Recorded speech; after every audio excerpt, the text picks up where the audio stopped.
Assalamualaikum warahmatullahi wabarakatuh. Innal hamdalillah nahmaduhu wa nasta'inuhu wa nastahdihi wa nastaghfiruh wa na'udzu billahi min shururi anfusina wa min sayyiati a'malina. Man yahdihillahu fala mudilla lahu ومن يضلله فلا هادي له. أشهد أن لا إله إلا الله وحده لا شريك له وأشهد أن محمدا عبده ورسوله. يا أيها الذين آمنوا اتقوا الله وقولوا قولا سديدا يصلح لكم أعمالكم ويغفر لكم ذنوبكم ومن يطع الله ورسوله فقد فاز فوزا عظيما. الحمد لله الذي بنعمته تتم الصالحات. ربنا آتنا من لدنك رحمة وهيئ لنا من أمرنا رشدا. اللهم آت نفسي تقواها وزكيها وأنت خير من زكاها أنت وليها ومولاها. Alhamdulillah, syukur pada Allah Azza wa Jal kerana dengan rahmat dan juga limpah kurnia yang Allah Ta'ala berikan dapat kita bersama pada malam ni. Dan insya-Allah perbahasan kita pada malam ni ialah satu risalah yang bertajuk Sahih Al-Qasasun Nabawi yang ditulis oleh almarhum Profesor Dr. Umar Sulaiman Al-Ashqar rahimahullahu ta'ala, seorang ulama yang terkenal dengan banyak penulisan berkaitan dengan cerita-cerita daripada Al-Quran dan Hadis. Kelahiran Al-Quds, Palestin, dah meninggal dah pun. Dan dia sebelum dia meninggal tu dia duduk menetap di Jordan. Banyak tulisan dia ada yang diterjemah dalam bahasa Melayu. Antaranya ialah yang terkenal terbitan Telaga Biru 40 hadis berkaitan kisah gaib dan pelik yang diterjemahkan oleh Al-Fadhil Ustaz Zahiruddin Zabidi. Cuma yang saya nak kongsi pada malam ni, ianya belum ada terjemahan, walaupun ia ni dicetak sekitar tahun 1997 cetakannya, maknanya dah lama dah hampir 20 tahun lebih. Tapi belum ada terjemahan yang dibuat dalam bahasa Melayu Malaysia kita. Dalam Indonesia mungkin ada terjemahan. Dan kitab beliau ni, iaitu yang bertajuk Sahih Qisasun Nabawi, ianya ialah satu penulisan yang ingin dibawa oleh beliau rahimahullahu ta'ala untuk menekankan cara penceritaan yang betul berdasarkan apa yang dikehendaki oleh Allah Azza wa Jalla dan juga apa yang dibawa oleh Nabi sallallahu alaihi wasallam. Dalam mukaddimah malam ni, insya-Allah kita tengok mukaddimah dia sikit. Memang tuan-tuan puan-puan tak ada buku yang untuk kita tengok dan cari. Maknanya memang kena dengar apa yang saya sebut. Yang ada pun dalam bahasa Arab, PDF tu adalah. Orang yang boleh bahasa Arab dia boleh cari buku ni. Cumanya ianya satu perkara yang menarik untuk saya kongsi. Tambah pula kuliah saya sini ni sebulan sekali saja. Saya tak nak ambil yang berat-berat. Jadi Sahih Qisasun Nabawi ni satu risalah yang dah lama tapi sentiasa relevan. Istilah kita panggil evergreen. Nak bawa pada mana-mana zaman, mana-mana generasi pun. Sebab sifat manusia ni dia memang sukakan cerita. Sebab tu kalau kita tengok dalam Al-Quran, Allah Azza wa Jalla sebut, nahnu naqussu 'alaika ahsanal qasas. Kami ceritakan kepada kamu cerita yang terbaik. Ini dalam surah Yusuf. Maknanya penceritaan, cerita, kisah-kisah ni benda yang boleh attract orang daripada mana-mana peringkat umur pun. Maknanya daripada kanak-kanak sampailah kepada orang yang dah berusia, orang tua. Antara benda yang senang untuk dihadam ialah cerita. Cuma bila mana kita sebut cerita ni, dia berhadapan dengan tokoh tambah.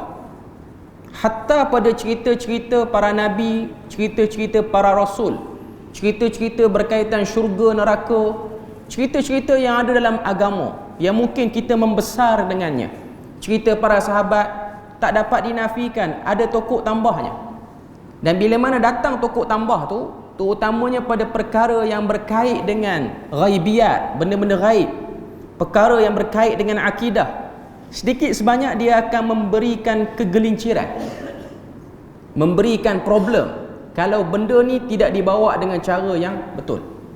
Jadi Sahih Qisasun Nabawi ni ialah satu usaha daripada penulis rahimahullahu ta'ala untuk silibuskan ataupun susun supaya orang-orang yang mengajar di masjid, penceramah, ustaz ni, dia ada satu rujukan yang mudah, ringkas untuk dia rujuk dan selamat untuk disampaikan, supaya orang yang dengar pun dapat gambaran yang clear, cerita daripada Al-Quran dan juga cerita daripada hadis. Sebab apa? Sebab kisah yang ada dalam Al-Quran dan kisah yang ada dalam hadis ni, dia ada tujuan dia ada objektif dia. Dia bukan saja-saja dengar macam kita tengok cerita, kita tengok wayang sekadar nak bagi hilang bosan, bukan. Cerita daripada Al-Quran, qasasul Quran wa qasasul hadis, cerita Quran, cerita hadis ni, dia ada perkara yang ingin dipersembahkan. Kalau kita baca Al-Quran, Quran ni dia banyak cerita. Bahkan ada dalam Quran ni surah Al-Qasas, dalam tu cerita para nabi banyak. Dalam muqaddimah risalah ni, penulis rahimahullahu ta'ala Dr. Umar Sulaiman Al-Ashqar, dia kata cerita-cerita yang ada dalam Quran, cerita-cerita yang ada dalam hadis ni, ianya merupakan satu bekal. Bekal pada siapa? Terutamanya orang yang bawa agama ni, para pendakwah dan juga orang-orang yang saleh. Sebab apa? Sebab dia macam satu panduan mudah. Sebab orang saleh ni bukan mesti orang yang belajar tinggi. Orang saleh ni kadang-kadang orang biasa. Cuma kita kena tahu, para nabi, para rasul ni, antara benda yang diorang minta ialah sentiasa untuk digolongkan dalam kelompok as-salihin. Sebab tu kita akan tengok doa para nabi, wa tawaffani musliman wa alhiqni bis salihin. Semua nabi dalam Quran ni, doa dia, style dia macam tu. Wafatkan aku, matikan aku sebagai seorang muslim, wa alhiqni bis salihin, dan jadikan aku dalam kelompok orang saleh. Sebab benda ni mustahak, benda ni penting. Dengan mengahlikan diri dalam kelompok saleh, satu orang tu dia dapat jamin generasi lepas pada dia tak akan gelong ke arah lain. Kita mungkin pernah baca cerita dalam suratul Kahfi, perjalanan Nabi Musa bersama dengan Nabi Khidir. Selain daripada watak-watak ataupun babak-babak yang ada dalam surah Kahfi ni, dalam cerita Nabi Musa, Nabi Khidir ni, dia ada satu perjalanan pergi satu kampung. Tujuan dia adalah untuk betulkan balik tembok ataupun dinding satu tempat ni, supaya tembok tu melindungi harta, yang mana harta tu milik dua orang anak yatim. Kenapa? Kerana ayah mereka dulu orang saleh. Ayah mereka dulu orang saleh. Jadi untuk pastikan zuriat kita ni tak gelong, zuriat kita ni dapat rezeki yang baik, jaminannya ialah saleh. Untuk pastikan generasi akan datang ni dia sentiasa baik, kita yang kena saleh. Kita mungkin boleh sediakan bermacam fasiliti, boleh simpan duit bagi banyak, boleh buat rumah siap, tapi belum pasti fasiliti tu boleh jadikan mereka tu orang-orang yang elok, orang yang baik. Boleh jadi kerana fasiliti tu dia orang makin rosak, dia orang jual, dia orang makin hanyut, itu boleh jadi. Tapi Quran menghidangkan cerita orang saleh. Sebab tu kita tengok doa Nabi Yusuf di akhir bacaan kita dalam surah Yusuf, kita akan tengok antara doa Nabi Yusuf, wa alhiqni bis salihin. Wa alhiqni ni maksudnya golongkan aku, masukkan aku dalam kelompok orang yang saleh. Jadi benda tu penting dan mustahak. Bila mana kita baca kisah yang ada dalam Al-Quran, kisah yang ada dalam hadis ni, dia kena pergi ke arah tu. Dia bukan pergi ke arah cerita yang cloud, cerita yang magic melampau, supernatural yang over-over, bukan. Sebab cerita ni dia boleh bawa macam-macam perasaan. Jadi beliau rahimahullahu ta'ala, semoga Allah Ta'ala rahmati penulis, ampuni dosa dia dengan usaha-usaha yang dia buat untuk dia pastikan supaya cerita yang diangkat dalam masyarakat ni lah cerita yang betul, bukan cerita yang mengarut. Sebab sekarang ni kita tengok meja kuliah ni, tempat kuliah yang elok, duduk dalam masjid, kadang-kadang dicemari dengan sikap sebahagian penceramah yang tak serius ataupun tak ambil peduli cerita yang dia orang bawa. Entah daripada mana dia cerita, tapi itulah yang diminati oleh kebanyakan pendengar. Dan sikap kurang periksa daripada mana datang cerita tu menyebabkan kadang-kadang lahirnya pemikiran yang salah dalam agama. Sama ada dia jadi makin materialistik ataupun zuhud melampau sehingga tinggal dunia. Boleh jadi belaka. Cuma nak katanya ialah penceritaan itu ada dalam Quran dan hadis. Allah Ta'ala tidak jauhkan kita, tak keluarkan kita daripada dengar cerita, tapi dia beri garis panduan. Itu sikit mukaddimah yang saya boleh kongsi. Sebab buku tak ada, cuma saya nak cerita apa yang ada. Kalau orang boleh bahasa Arab, dia boleh tengok, dia boleh kata apa, baca sendiri. Jadi saya bagi pada tuan-tuan puan-puan ni biar nampak siapa Umar Sulaiman Ashqar, ulama hebat. Dia ni sempat dengan Sahibus Samahah, Datuk Mufti kita zaman di Jordan dulu. Dengan saya tak sempat lah, dia dah meninggal apa. Okay. Maknanya orang-orang yang awal belajar di Jordan ni dia sempat. Dan antara tokoh hebat yang menjadi tempat rujukan para pelajar syariah sebab dia mengajar di universiti, dan juga rujukan masyarakat pada waktu itu.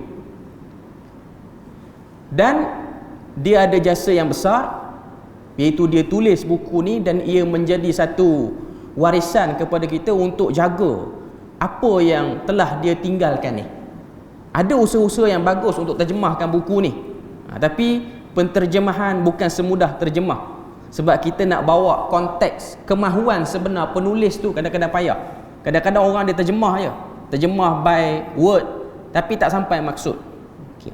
Jadi itu sedikit sebanyak. Jadi saya pun harap daripada orang kata apa, kuliah-kuliah ni, saya ada buat nota, tapi nota tu taklah nak dibagi one by one lah.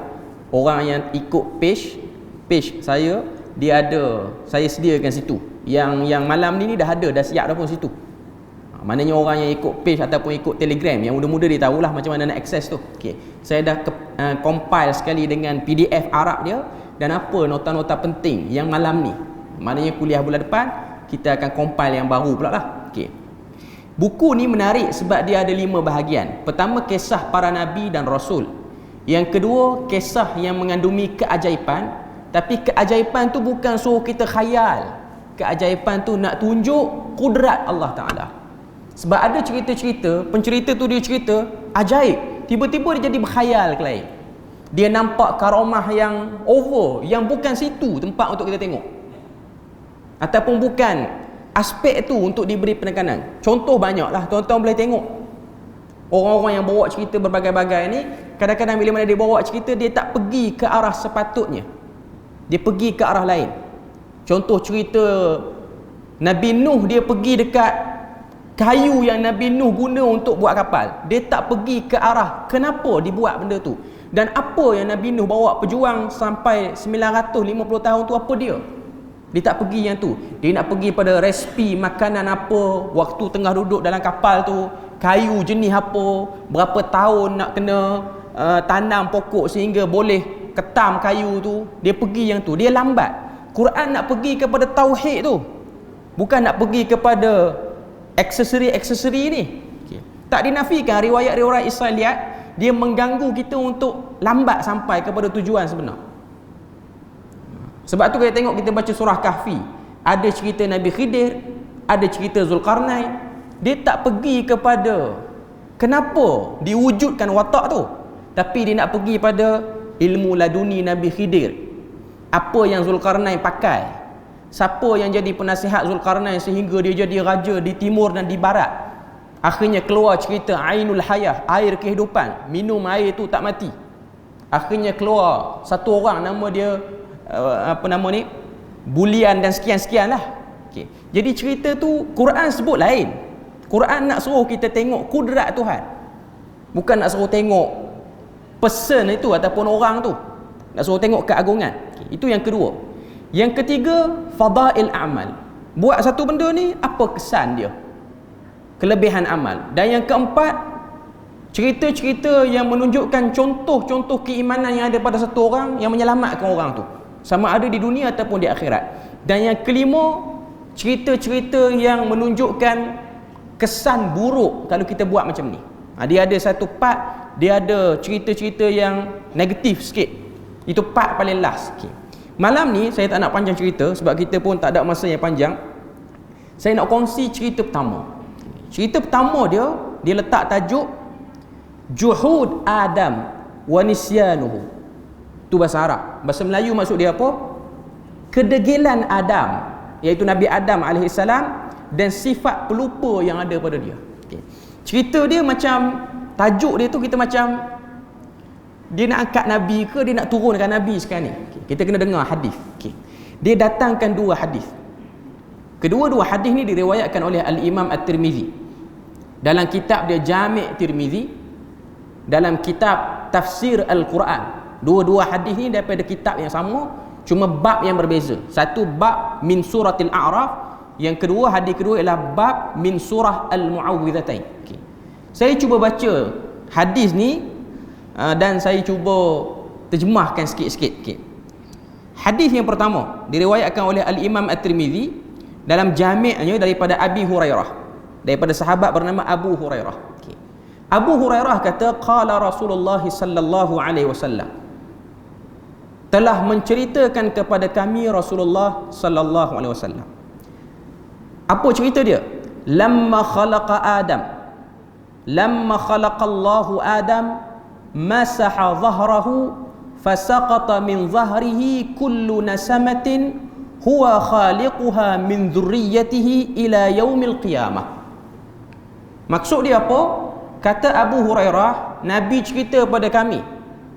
Apa cerita dia? Nabi mula cerita, Nabi kata, lamma khalaqallahu Adam, ketika mana Allah Ta'ala menciptakan Nabi Adam, iaitu Adam alaihissalam, masaha dhahrahu, maka Allah Ta'ala telah menyapu belakangnya. Belakang ni lah, dalam terjemahan Indonesia dia akan terjemah punggungnya. Punggung kita Melayu lain, kita Malaysia faham punggung tu lain. Okay. Indonesia punggung ni belakang ni lah, maknanya belakang badan kita ni pun dipanggil punggung. Okay. Tapi terjemahan ni lah zahrahu, iaitu belakang.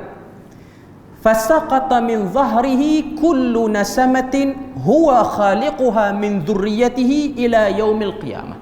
Bila mana Allah Ta'ala sapu belakang Nabi Adam tu, tiba-tiba jatuh daripada sapuan tu roh-roh ataupun jiwa-jiwa yang Allah Ta'ala cipta daripada keturunan Adam sampai kiamat. Maknanya sapuan tu jatuh, roh tu jatuh macam mana tak tahu. Cuma dalam hadis Nabi kata fasaqata, maknanya jatuh daripada satu tempat jatuh ke bawah. Itu maksud dia. Wa ja'ala baina 'ainai kulli insanin minhum wabisan min nuri. Apa maksud dia? Dan Allah Ta'ala menjadikan daripada ruh-ruh yang jatuh tu, ada sebahagiannya berupa kilatan cahaya, dan kilatan cahaya tu sangat terang di antara dua matanya. Maknanya roh tu jatuh, roh tu bentuk macam orang dah, cahaya terang tu duduk di antara dua mata, tengah ni dekat dahi. Okay. Thumma aradahum ala Adam, kemudian dihadapkan ruh-ruh tu di hadapan Nabi Adam alaihissalam. Faqala ay Rabb, kata Nabi Adam alaihissalam, wahai Tuhan, man haula, semua yang ada ni yang kamu bentangkan depan aku ni, siapa mereka? Jawab Allah Azza wa Jalla, haula'i dzurriyyatuk, mereka semua ni keturunan kamu. Maknanya Allah Ta'ala nampakkan di hadapan Nabi Adam ni keturunan dia. Berapa orang? Tak tahu. Kita zaman sekarang ni berapa bilion manusia, tak campur lagi yang dah mati daripada umat-umat yang terdahulu. Itu semua telah dilihat oleh Nabi Adam alaihissalam berdasarkan hadis ni. Fara'a rajulan minhum. Kata Nabi, lalu Adam telah melihat seseorang daripada ramai-ramai itu, ada satu orang. Fa'ajabahu. Nabi Adam rasa takjub tengok seorang tu. Tak tahu berapa orang, berapa roh yang ada kat depan. Fa'ajabahu wa bilsuma baina ainaihi. Kata Nabi SAW, Nabi Adam perasan daripada roh-roh yang banyak tu ada satu roh, dia punya cahaya paling terang berbanding roh-roh yang lain. Faqala ay rabb man hadha. Maka kata Nabi Adam, wahai Tuhan, siapakah ataupun apakah nama yang paling terang di kalangan ramai-ramai ni? Wabisan tu maksudnya cahaya yang sangat terang, baina ainaihi, di antara dua matanya. Lalu kata Allah Ta'ala, hadza rajulun min akhiril umami min dzurriyyatuk. Ini ialah satu orang lelaki daripada umat yang terakhir daripada zuriat kamu. Yuqalu lahu Daud. Dikatakan namanya itu Daud. Daud ni merujuk pada Nabi Daud alaihissalam yang jadi raja tu, kemudian mewariskan pemerintahan dia pada anaknya Sulaiman. Antara roh-roh tu yang paling bergemerlapan, yang paling bersinar ialah Nabi Daud. Maknanya yang lain-lain kurang bersinar. Yang lain-lain kurang bersinar. Bersinar juga, tapi dia tak seterang Nabi Daud. Faqala Rabbi.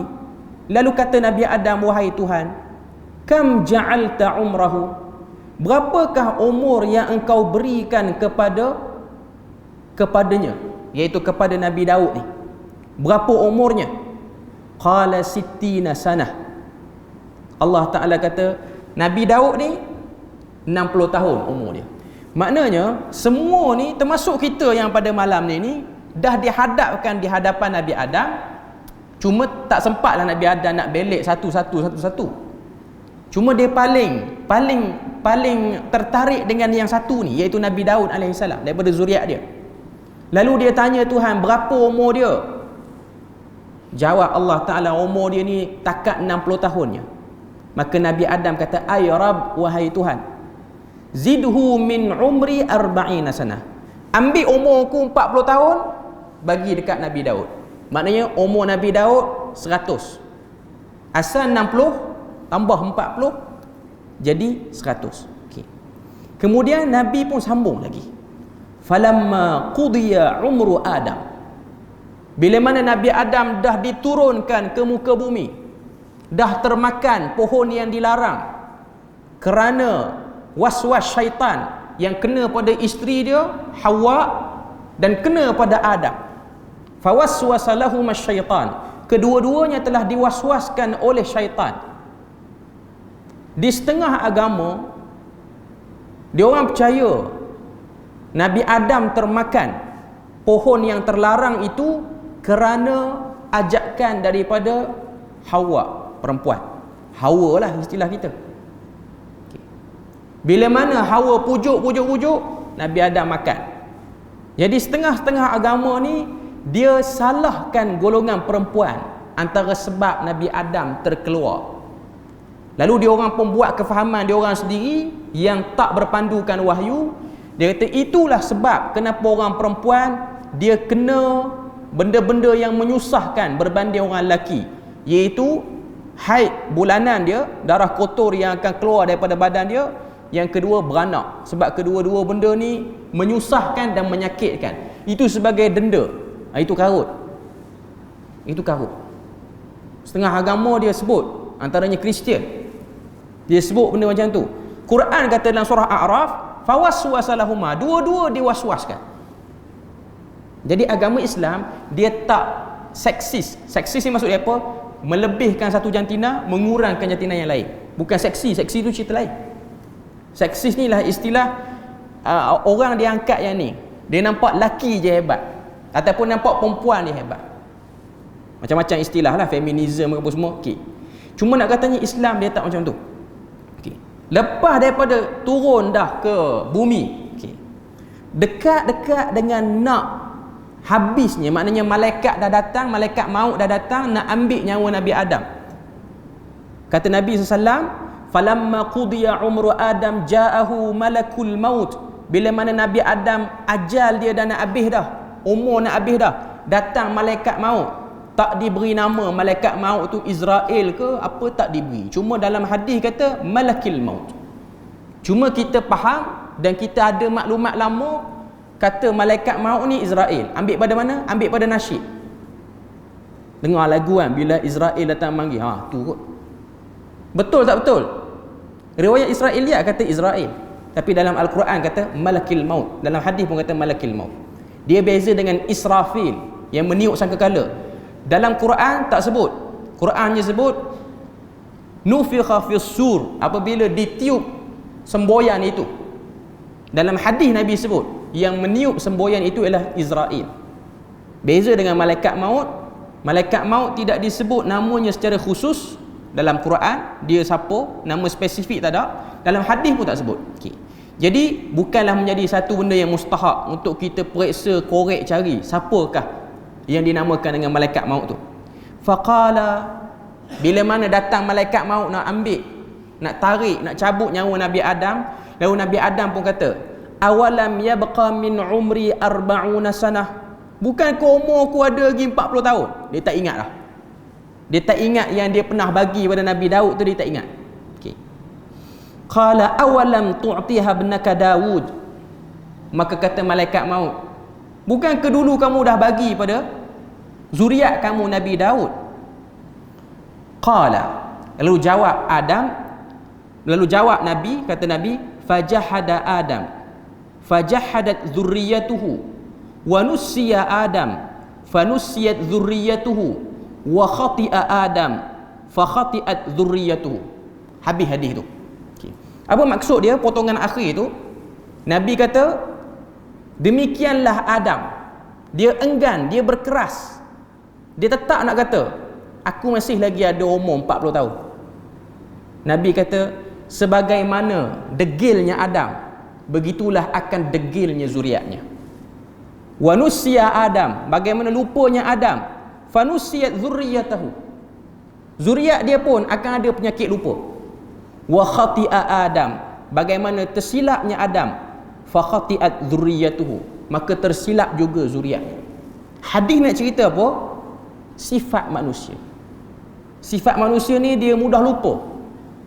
Sebenarnya bukan Melayu mudah lupa, manusia yang mudah lupa. Itu memang hadis dah sebut macam tu. Sebab Nabi kata wa nusiya Adam, dijadikan lupa Adam yang dia dah bagi 40 tahun tu kepada Nabi Daud. Dan dia berkeras, sebab perkataan jahada maksud dia degil, ketegak lah istilah kita. Tak, aku masih lagi ada umur 40 tahun, tak payah kalut nak ambil lagi nyawa aku. Tapi dia tak sebutlah pertelagahan antara Nabi Adam dengan malaikat maut tu, tak sebut. Dia ada hadis lain. Ada hadis lain yang cerita bagaimana zuriat Nabi Adam, iaitu Habil dan Qabil, ikut pada riwayat Israiliyat itulah. Walaupun Quran tak sebut, mereka waktu Nabi Adam sakit, Nabi Adam suruh pergi cari makanan yang dia nak. Dalam perjalanan nak pergi cari tu, anak-anak Nabi Adam ni perasan ada orang, maknanya orang lah, malaikat yang menyerupai orang, bawa cangkul, bawa kain. Maknanya malaikat tu dah nak ambil nyawa Nabi Adam. Hadis tu lepas daripada pertelingkahan dengan malaikat maut ni. Hadis tu pun menarik. Sebab apa? Hadis tu menjadi hujah kepada pendapat-pendapat golongan ahli sejarah yang mengatakan manusia ni terbahagi pada Paleolitik, Mesolitik, Neolitik, batu baru. Termasuklah kita di Perlis ni dikatakan sebahagian tempat celah-celah bukit gunung ni ialah tempat arkeologi yang menunjukkan adanya kesan Paleolitik ke Neolitik, saya tak ingat lah. Cuma Malaysia dia tak ada fasa Mesolitik, itu kajian orang-orang sejarah. Yang pasti kita tengok daripada apa yang diorang duk buat arkeologi, diorang gambarkan orang-orang pada zaman Paleolitik ni baju tak ada, apa pun tak ada. Dia punya alat-alat pertukangan pun tak ada. Tapi dalam hadis tu riwayat Ahmad, kalau saya tak silap, kena cek balik.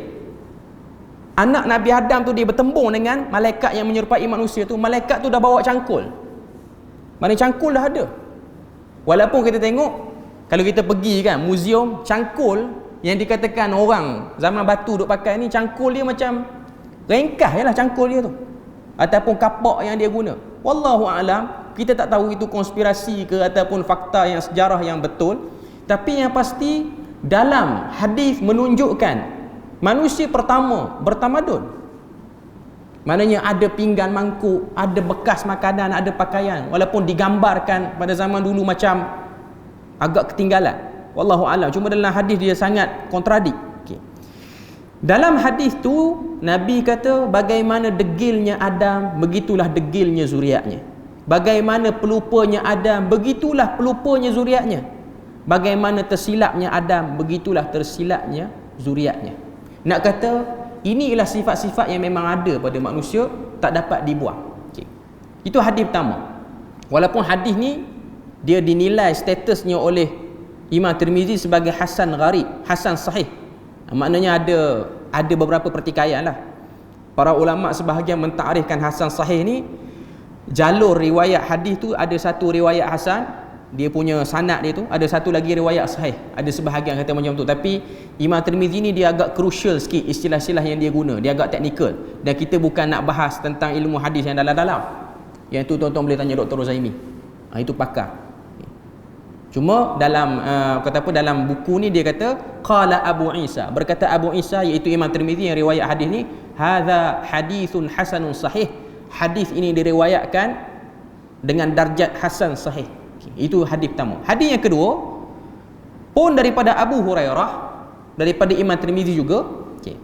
Hadis kedua kita tengok, kata Abu Hurairah, Nabi cerita pada kami, lamma khalaqallahu Adam.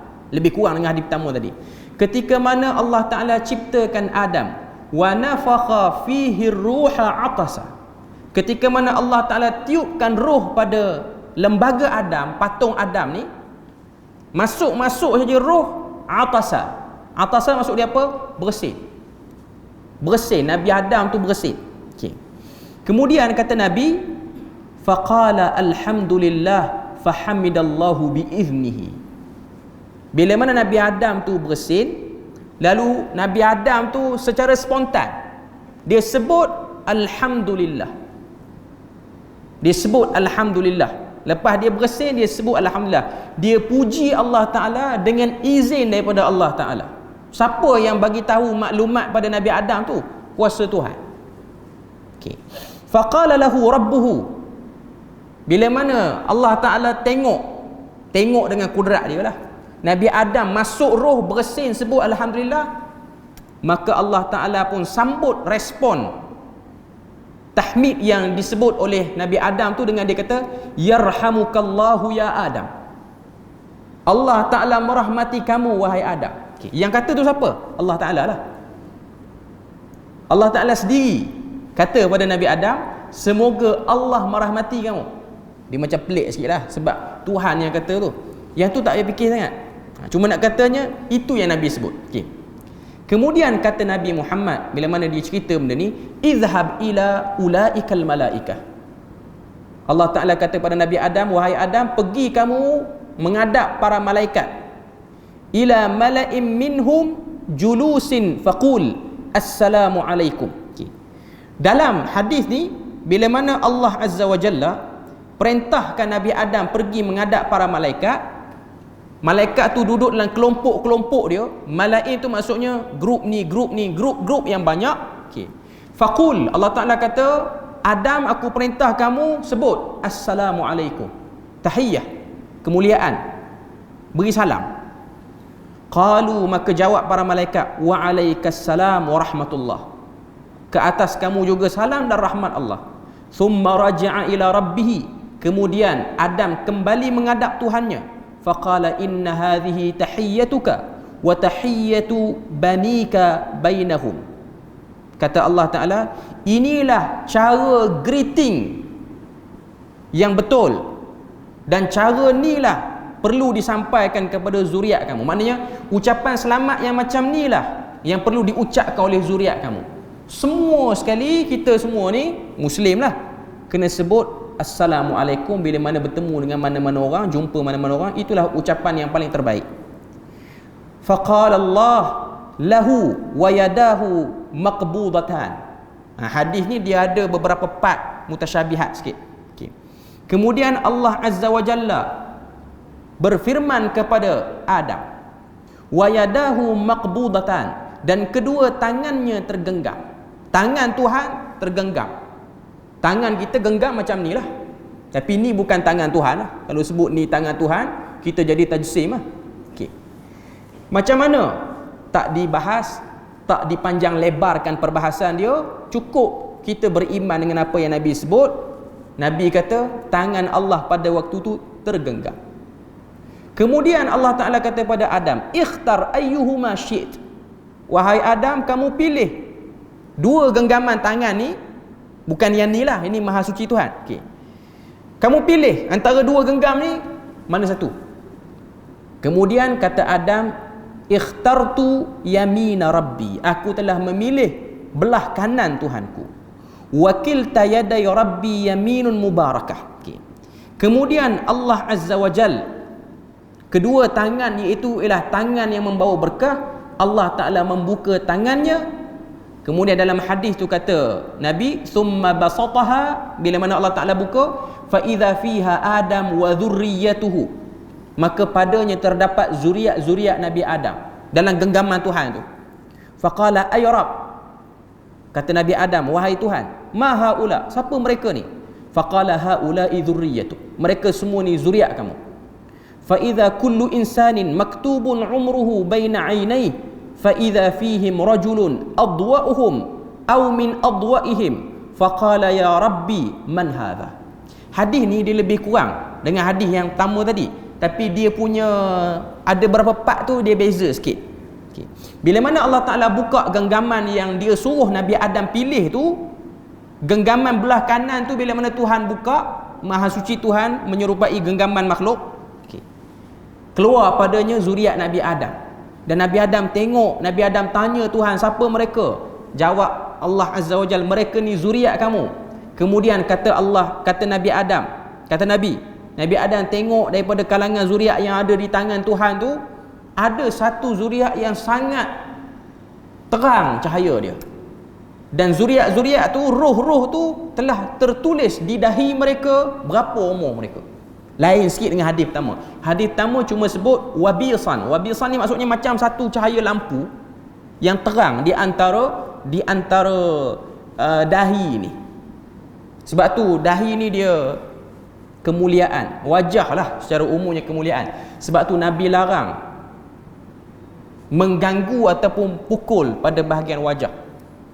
Tak kira lah sama lawan jantina ataupun sama jantina. Maknanya kalau bergaduh, kalau nak pukul, jangan sampai pukul wajah. Sebab itu ialah karamah, kemuliaan. Bukan karamah para wali berjalan atas air tu, kemuliaan maksud dia. Maknanya manusia ni dia jaga air muka. Kita mau sebut perkataan air muka. Dan kalau kita tengok dalam satu hadis yang diriwayatkan oleh Imam Asyuti, cerita daripada Umar Al-Khattab, kalau saya tak silap, bila mana Nabi cerita, Nabi kata hadithu an Bani Israel wala haraj. Ceritalah cerita Bani Israel dan tak ada masalah. Maknanya ada cerita Bani Israel yang okey. Antara cerita yang Nabi cerita pada para sahabat, cerita Bani Israel ni, pemuda-pemuda Bani Israel yang saleh, dia orang nak tahu mati tu macam mana. Akhirnya dia orang pergi ke kawasan perkuburan, dia orang berdoa pada Allah Ta'ala, ya Allah, tunjukkan pada kami mati macam mana.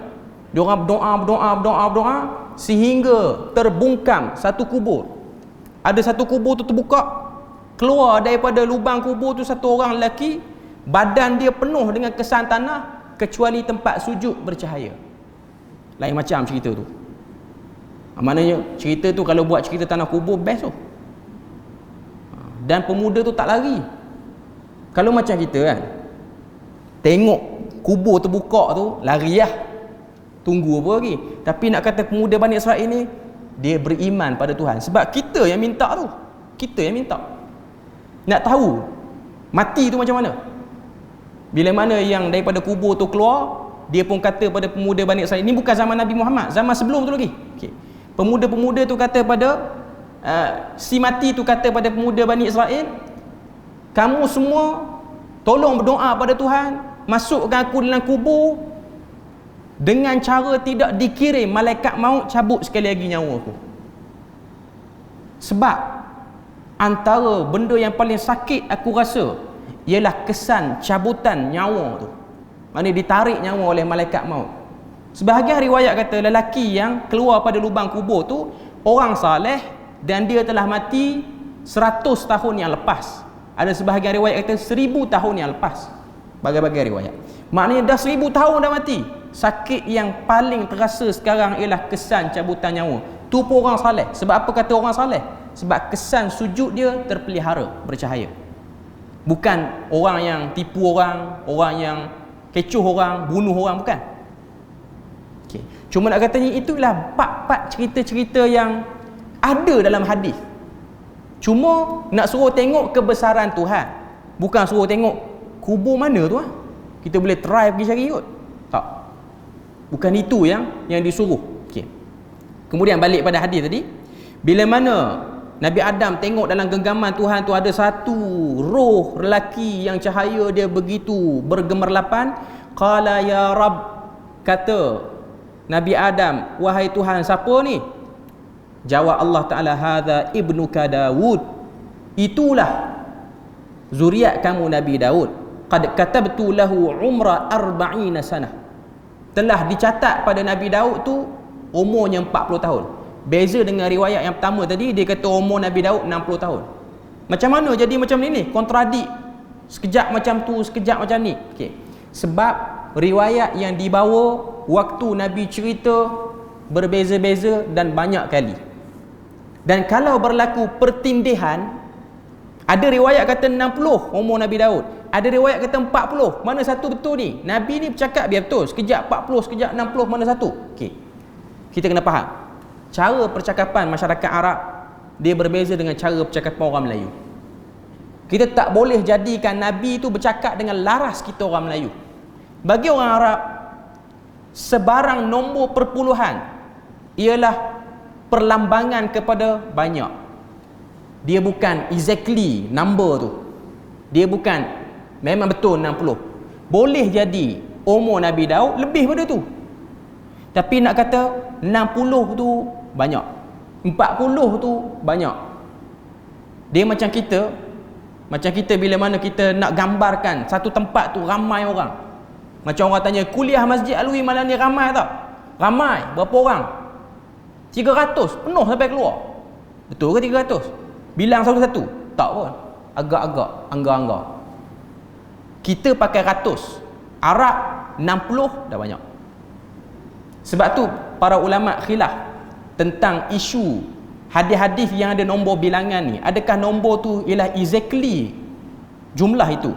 Contoh hadis fadilat salat berjemaah 27 rakaat, 27 pahala tu. Siapa yang salat berjemaah dapat 27 kali ganda pahala. Sebahagian ulama kata memang 27. Sebahagian lagi kata lebih pada tu. Sebab cara bercakap orang Arab tu 20 lebih tu dah kira banyak. Sama juga dengan hadis Nabi kata iman itu ada 60 cabang. Betul ke iman 60 cabang? Para ulama kata memang betul 60. Ada yang kata tak. 60 tu lambang pada banyak cabang. Nabi kata adnaha, yang paling tinggi ialah la ilaha illallah, yang paling a'laha la ilaha illallah, wa adnaha, dan yang paling rendah ialah mengalihkan benda yang mengganggu di jalan. Tapi bukan maksud dia 60. Sama juga dengan hadis Nabi kata riba itu ada 60 lebih cabang. Yang paling rendah, riba paling sikit, dia punya, orang kata apa, dia punya bilangan riba tu dosanya setimpal dengan berzina dengan ibu sendiri. Adakah riba tu 60 jenis je? Tak, lebih pada tu. Dan dia bergantung pada kemodenan zaman, cara transaksi kita berurus niaga. Sebab urus niaga zaman kita ni sebahagiannya tidak ada pada zaman Nabi. Antaranya urus niaga online, tak ada. Digital money, tak ada. Duit digital ni tak ada. Okay. Maknanya lebih pada tu. Okay. Jadi kalau kita dengar hadis ni, tiba-tiba rasa macam ragu, Nabi ni mana satu? Nabi Daud ni 40 tahun ke 60 tahun? Boleh jadi betul nombor tu, boleh jadi lebih lagi pada tu. Okay. Kita baca sikit, kita bagi cepat sikit. Okay. Qala hadza ibnuka Daud, itulah zuriat kamu Nabi Daud. telah dicatat padanya usia 40 tahun. Lalu kata Nabi Adam, zidhu fi umrihi, tambahlah padanya bahagian umurku. Qala dzakal ladzi katabtu lahu.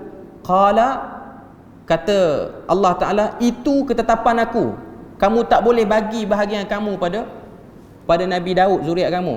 Qala ay Rabb, kata Nabi Adam, wahai Tuhan, fa inni qad ja'altu lahu min umri 60 sanah. Qala anta wazak.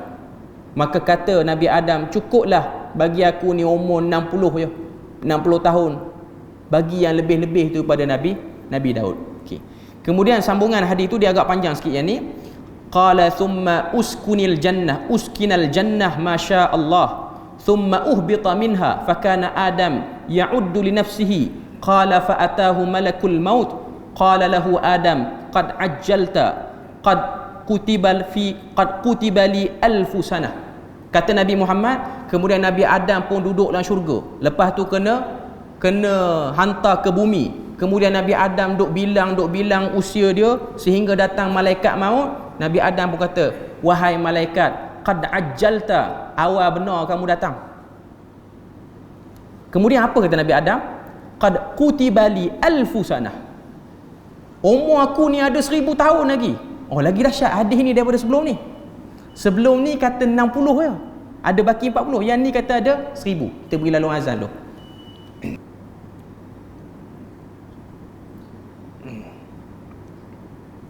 Okay, kita sambung sikit lagi. Saya nak bagi kesimpulan akhir. Kita tutup hadis ni, kita perhabis hadis ni. Hadis yang kedua tadi, bila mana Nabi Adam didatangi oleh malaikat maut. Malaikat maut tu kata, dah sampai waktu. Kata Adam, qad ajjalta, kamu ni cepat sangat datang. Qad kutiba li alfu sanah, aku ni masih ada peruntukan umur 1000 tahun. Lain dengan hadis yang pertama. Hadis pertama dia kata, aku masih ada baki 40 tahun lagi. Yang ni dia kata, umur aku 1000 tahun. Jadi kita duk dengar hadis punya banyak ni, kita jadi antara benda yang akan tergambarlah kepala kita. Nabi Adam ni umur dia berapa? Umur dia panjang. Boleh jadi 1000, boleh jadi kurang pada tu. Okay. Tapi yang pasti Nabi Adam umur dia panjang. Beza dengan umat akhir zaman, umur dia pendek. Umur dia pendek. Okay. Kemudian kata malaikat, bala, betul, umur kamu panjang lagi. Walakinnaka ja'alta libnika Daud 60 sana. Tapi kamu dah bagi sebahagian usia kamu 60 tahun tu kepada Nabi Daud. Kemudian Nabi Adam berkeras, enggan untuk diambil nyawa dia. Maka kata Nabi, fajahadat dzurriyyatuhu wa nasiyat dzurriyyatuhu. Qala famin yawma idzin umira bil kitabi wasyuhud. Nah, hadis ni dia lain sikit. Hadis ni dinilai hasan gharib oleh Imam Tirmizi. Cuma penutup hadis tu kata Nabi, begitulah Adam, dia degil. Zuriat dia pun akan ada penyakit degil. Dan begitulah Adam, dia pelupa. Zuriat dia pun akan pelupa. Cuma ujung yang hadis kedua ni Nabi kata, famin yaumi idzin, bermula hari ini diperintahkan pada kamu kalau buat perjanjian kena ada hitam putih, bil kitab wasyuhud, kena ada tulis dan kena ada saksi. Okay. Hadis pertama tak sebut macam tu. Okay. Kita pergi pada pengajaran hadis. 3-4 pengajaran dah okey dah. Okay. Pertama sekali, kita tengok dalam apa yang disebut oleh penulis, Allah Azza wa Jal mencipta Nabi Adam dengan kedua tangannya. Kedua tangan dia ni kita tak bahas, kita tak bincang. Ada kelompok nak mentakwil, ada kelompok yang lalu saja. Pegangan para sahabat dia lalu. Dan kita di sini pun kita nak pakai kaedah tak nak panjang lebar dalam bab tu.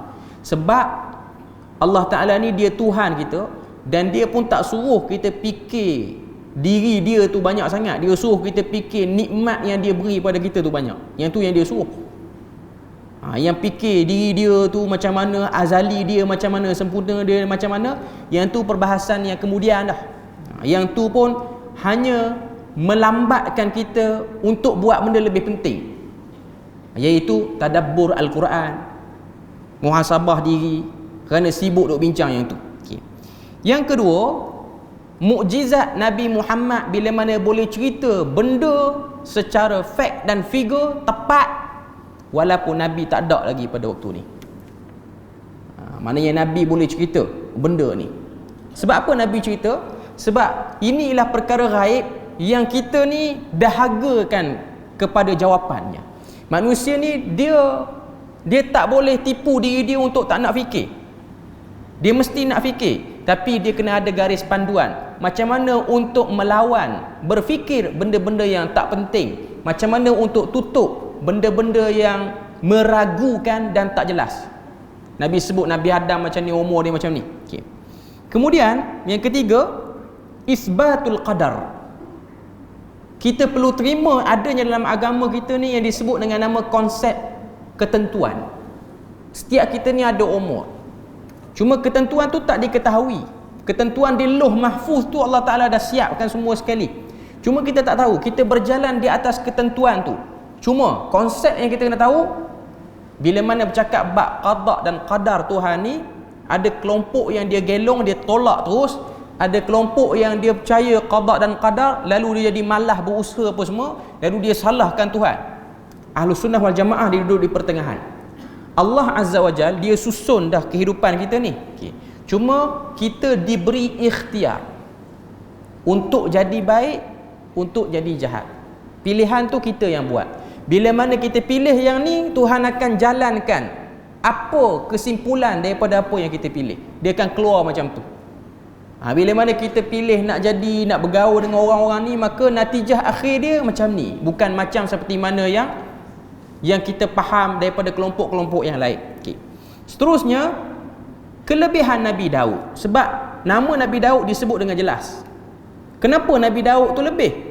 Wallahu a'lam, mungkin kerana Nabi Daud tu Allah Ta'ala nak beri kemuliaan pada dia, dengan dia ada, orang kata apa, kekuasaan, ataupun keluar daripada dia zuriat-zuriat kenabian yang lebih ramai. Okay.